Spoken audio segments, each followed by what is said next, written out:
Bloomberg News, corn futures are called to open 1 cent to 2 cents a bushel higher on the Chicago Board of Trade after U.S. exports sold 118 metric tons of corn to China for delivery before August 31st. I've got that somewhere in there, probably the next one. Soybean futures may open 1 cent to 2 cents higher after the U.S. announced that China bought 120,000 tons from U.S. stockpiles. The euro climbed to its highest level in a week against the dollar, and optimism that European Union officials meeting recently will take further action to halt the region's debt crisis. And so there's a couple of important headlines there that you want to be aware of. So we've got the situation with the oil, the situation with the economy, and we've got the Chinese buying more corn, soybeans, and wheat. So solutions: grow more food, be self-sufficient, don't depend on this current economic system to fix itself. Be aware of what's going on. And so the cost of food is going up. They say the cost of food is the highest that it's been in about 25 to 27 years. And the dollar hasn't crashed yet. And don't forget that we have not begun to pay back the debt for this war. Long before all this economic problems really hit the headlines with Wall Street in 2008, on average, we were all in debt $35,000 to our own government due to the cost of the war. Most people don't talk about this. Most tea baggers, most tea partiers don't talk about this particular thing. I think, Mike, you said somebody called in about Rand Paul, and I talked about it last week. The fact of the matter is, a lot of people support Rand Paul. I'm going to be objective for now and see what he does. When Rand Paul says there's too much blame being put on BP, that raises concerns. When Sarah Palin endorses Rand Paul, that raises concerns. Do I think it's a black or white situation that he's either with the people, completely honest, or he's a complete phony? I don't know whether it's that simple. It might be a little bit of both. You know, there are shades of gray. Life is not necessarily black or white. We're not necessarily, as people, completely good or completely evil. But I have questions, like many of you as well, in terms of where Rand Paul is really coming from. I believe that in the next couple weeks, the next couple months, we're going to have a clear idea of who Rand Paul really is. If you have questions about somebody, look at their voting record. Thank God for the World Wide Web. While we still have it, you can find out what someone's background is. 27 and 28, dollar prime for collapse by the end of June.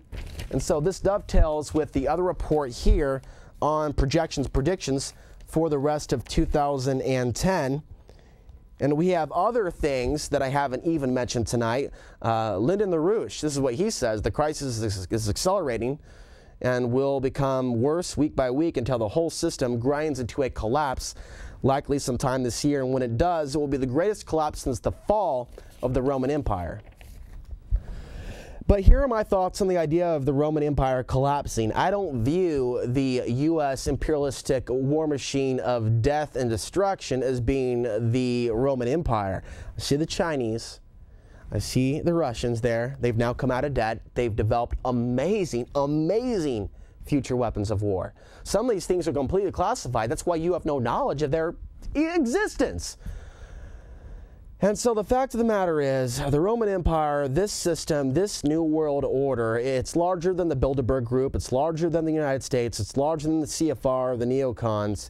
It is this structure of control that's controlling the Chinese, the Indians, the Russians, and even people in Saudi Arabia. We know about the Saudi Arabian government and their connections to the Bush administration as well as the current administration.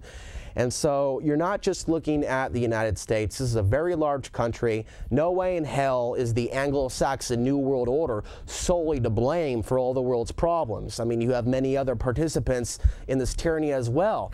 Bottom line, before we move on to the next point, is that if you want to find someone to blame, if you are completely apathetic, if you don't care, I want you to find your way to the closest mirror, because this is our Frankenstein, this New World Order, these things that we complain about when we point the finger at them. We ought to be aware that it's our own apathy, it's our own free will that chooses to look the other way, that allows this Frankenstein to take control over our country. I mean, they play games on us. They try to manipulate the consensus reality, our free will through the mass media, but yet it's your responsibility to know that you're being lied to. Lied to about 9/11, lied to about weapons of mass destruction, lied to about what genetically modified food does to your body and your ability to reproduce. Healthy children, healthy offspring. You know, it's up to your own conscience to make that decision that you're going to stop believing what you're told. You're not going to be afraid, and you're going to find a way to empower yourself, because a lot of people operate out of fear. Fear of what their family would think, their girlfriend, their boyfriend, their mate, if they were to step outside the box and start looking at life a little differently. Spirituality, maybe a little differently outside the religious box. I mean, this is a big, big world. There's a lot of interesting energies right now, interdimensional energies I might want to add, from the light side and the dark side. Some of us can feel them more than others. And so this is not a world that it can be simply explained into black and white. Mike here does a show called, I believe it's Odyssey, and it gets into ancient astronauts, the Anunnaki. You know, there's a quote that I'm a big fan of, and it's that we don't have freedom at all unless we have the freedom to be wrong. And there's so many people debate, you have to believe this way, you have to believe that way. I'm not doing that today, nor am I selling you a single product at all whatsoever. So there's no agenda here on this show other than trying to get you to start thinking differently if you're not already on this path. And then I have to be patient, calm enough, I get really excited, to realize that there are people watching this show for the very first time.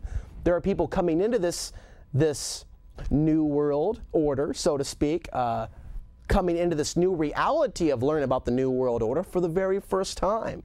And so it's important to be calm and patient when dealing with people like that. So I'm making suggestions for some of you out there that get frustrated. Oh, my mother doesn't listen, my father doesn't listen, my son doesn't listen, my daughter doesn't listen. It goes both ways. Give them information that they might be able to handle. Spoon feed them like a small child, because a lot of people are literally at the level of a child. Not to put down children. Children are beautiful.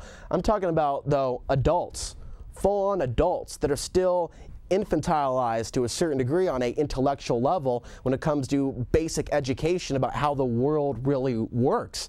What empire really is, what the mob really is. And what the mob really is a little bit more complicated than a couple of Italians, Goombas, putting a body in the river to sleep with the fishes because somebody knew too much. Dead men don't talk. But in reality, the real mob, the real controlling structure is not something that's really represented in Hollywood or in films today. Outside of documentaries, in the world of Hollywood, I mean, you don't really see a movie where there's a hero taking on the villains, taking on DC, taking on these structures of control, going after organized crime units that are involved in human trafficking of little girls outside Afghanistan and Iraq. I mean, you don't see heroic films like that produced. You don't see a film about what it's like to be an Iraqi girl who's 14 years old the day that they invade. You don't see a film like that. They don't want you seeing films like that because they don't want your consciousness focused on what it's like to be a victim of what our own military-industrial complex is unleashing upon the world.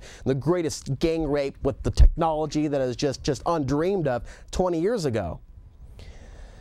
And so it's that love of humanity that comes out that actually wants to learn about this stuff and pass this information on.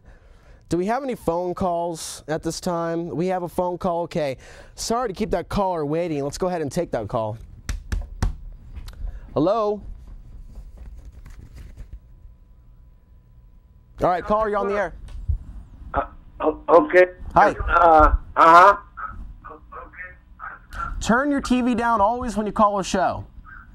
Yeah, I'm just going to tell you what great a job you're doing, brother.